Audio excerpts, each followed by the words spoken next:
What's good, you guys? You know who it is, man. It's your boy, Mr. Relentless Lex, and I'm back. Like I never left this mother. Yes, Sirsk. Hello, somebody. All right, so, man, we got Diddy daughters crying after the feds seized their phones. And Justin and Christian Combs is on the run, which I highly doubt that they're on the run.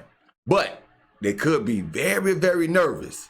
I know they're very, very sad right now that their dad probably ain't never coming back home. So, man, my heart goes out to the kids. But I think justice is due. Justice is definitely due. Spicy. Y'all, Diddy done got his entire family in a hot mess. Cause it looks like the feds are after his kids, even his young girls. Say what now? Y'all know how Diddy got arrested by the feds a couple of days ago? Well, the full indictment documents were just released, and it turns out that the feds seized the passports of all Diddy's kids, and even his mom. And get this, wow. It looks like Justin and Christian Combs are reading the writing on the wall, because after they showed up in court to support Diddy in his first court appearance, the streets are now saying that Justin and Christian are on the run because they know that the feds are coming for them next. Girl, this family is one big mess, but why are the feds bringing the young kids into this? And are Christian and Justin really guilty of some more shady stuff? Let's break this down. If you've been following Diddy's case since Cassie's lawsuit last year, then you already knew that it wasn't going to end well for him. But child, nobody could have expected that it would get this messy. The lawsuits that were filed were all civil lawsuits, so we didn't expect that civil charges would be brought against him, especially because the statute of limitations had passed on most of the cases. However, we found out that the feds had taken an interest in the case when they raided Diddy's homes in Miami and New York at the same time. They were reported to have seized cameras as well as hours and hours of video footage from Diddy's houses. That was when we knew for sure that he was in a hot mess, because Lil Rod already told us all about the messed up stuff that was in the footage. A federal officer spoke on this and said, "We believe that there is a disturbing history of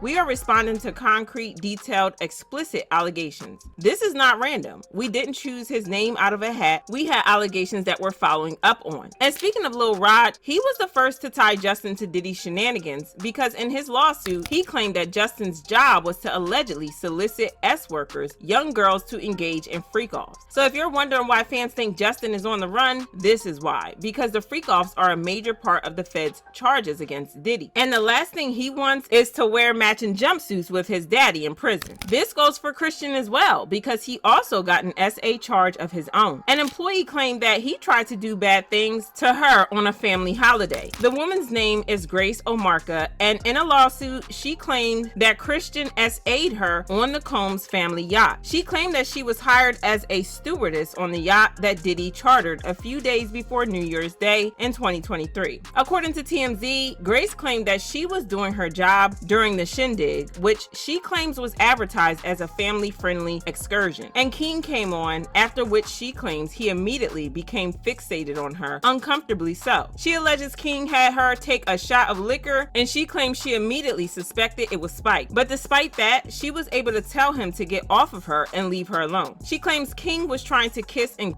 her despite her protestations. She explained that after a brief tussle, she managed to break free from him. However, he then insisted she do her job and find him a place to sleep. Since it was a job, she had no choice but to comply and escort him to the theater area. But once they got there, he allegedly cornered her again. According to reports, King cornered her again and attempted to force her to perform oral sex on him. But she says she fought him off, and includes in the doc's photos of her forearm, where she claims was bruised in the altercation. Eventually, Omarka says she was able to escape, but claims to have suffered mentally and emotionally ever since. Yeah, Christian better run, because this is not looking good for him. And this time, he doesn't have daddy's money to save him, because daddy is in a little hot mess of his own at the moment. Anywho, the feds finally decided to move in on Diddy, and a few weeks ago, CNN reported that the feds has set up a grand jury to indict Diddy on charges ranging from racketeering, and a lot more. They said federal investigators are preparing to bring accusers of music mogul Sean Diddy Combs before a federal grand jury. Two sources familiar with the probe tell CNN, signaling the U.S. Justice Department is moving toward potentially seeking an indictment of Combs. They went on to say that possible witnesses have been notified by investigators that they could be brought in to testify in front of a federal grand jury in New York City, according to one source. Bringing individuals who have filed civil lawsuits lawsuits against Combs before a grand jury will mark a significant escalation in the government's ongoing investigation involving the producer and Bad Boy Records founder. Well, the grand jury voted to indict Diddy, and he was arrested in New York. Everybody thought that he was going to get bail, but the court said psych and denied him bail, ordering him to be kept in custody until the trial. According to federal prosecutors, they're worried he will intimidate witnesses and obstruct the case if he's released on bond. Prosecutors also say Diddy's got the money and the means to be a flight risk, and the feds say he had what appeared to be narcotics in his hotel room when he was arrested. He even offered to pay a $50 million bond and home detention, but the judge said no. We now have the details of the bail conditions that Diddy offered, and y'all, it's wild. According to reports, Diddy's lawyer proposed bail on these conditions: a $50 million bond, co-signed by Sean Combs, his mother, his sister, the mother of his oldest daughter, and his 3 adult sons. He also proposed that the bond would be secured by the equity in Mr. Combs' residence located at 2 West Star Island in Miami, Florida. The appraised value of the home is about $48 million. The home is unencumbered. In anticipation of this bail hearing, on August 20, 2024, Mr. Combs paid off the remaining mortgage of about $18 million so that the home could be used to secure a bond and be free of a mortgage. The document went on to say that the bond will also be secured by the equity of Mr. Combs' mother's home located at 450 Alton Road in Miami, Florida, and that Mr. Combs' travel will be restricted to the Southern District of Florida and the Southern District of New York to attend court, meet with his counsel, and attend medical appointments, which we will address to the court in a separate sealed submission, as well as the Eastern District of New York or the District of New Jersey, only to the extent that his travel to and from New York involves an airport in those districts. The document then revealed that Diddy has submitted his passport to the authorities in April of this year, but it didn't stop there. He also offered to submit his mom's and daughter's passports. It said the passports of the following family members who have already surrendered their passports to counsel after the raids on Mr. Combs' homes: Janice Combs, Chance Combs, Jesse Combs, Delilah Combs, and Love Combs. Child, even the baby. What did the baby do? It's wild that Diddy offered all this and he was still denied bail, and this tells us that the case is way more serious than the feds are telling us. It also doesn't help that reports are now claiming that multiple sources in the know are claiming that most of Diddy's minions are coming forward with new testimony and are snitching on him in exchange for immunity and reduced prison time. My understanding is that there was a lot of individuals that were involved, and I think by looking at the indictment and seeing that only Sean Combs is the only defendant currently, who knows if that increases and it gets superseded with a different indictment. But currently there's only one defendant.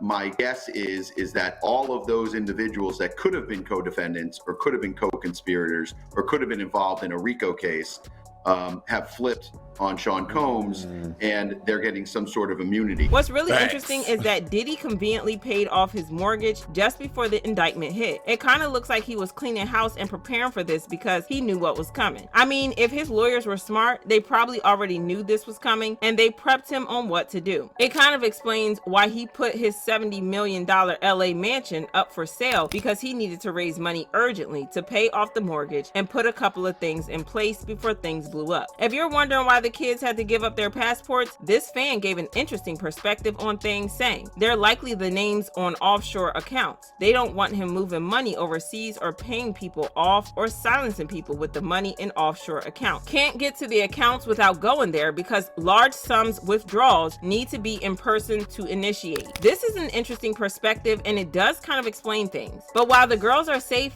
we can't say the same for Christian and Justin, because if the streets are right and they're on the run, it could mean a lot of trouble for them. Fans commented, Diddy's sons can be both victims and perpetrators. You can mourn for the little boys who didn't have a choice while holding the men they are today accountable if they are involved. It's over for Diddy. The only people I feel bad for are his daughters. His sons clearly was partaking in some of the foolishness. His mother raised a disgusting and despicable man and chose to look the other way as long as her bills were paid. And no one has mentioned it, but how come Diddy's sons get to keep their passport and roam free and plot while all the women, especially the innocent daughters, have their passports revoked and being hawk-eyed? King and Justin need to be looked at too, especially King. This is a hot mess, but let me know how y'all.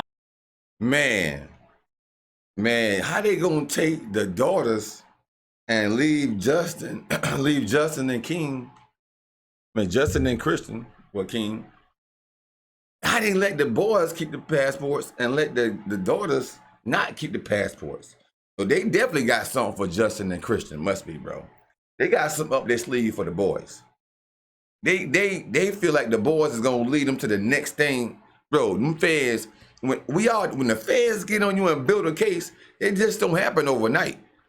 They say from 2018, I think, or probably before then, they've been watching this stuff with Diddy. Man, that's crazy. But yeah, Diddy's out of here. He finito. There's nothing nobody can do. They're not letting him out. The only thing we can wait for now is to see who else is going to fall behind this Diddy's saga. Bro, who else is going to be next? We all thinking Jay-Z and Beyonce is going to be the next top two. Bro, this is crazy. But justice is being served, bro. It is what it is. I'm all for justice, bro. I hate to see things like this happen to certain people, but if you make your bed hard, of course you got to lay in it. And Diddy been not only making his bed hard, but making it slippery. He been making his bed slippery with 1,000 bottles of baby oil. He made his bed hard and slippery, bro. Now he's sliding right out of it into a jail cell bed, a cot, 3 hots and a cot. Now that's a crime. That's a shame right now.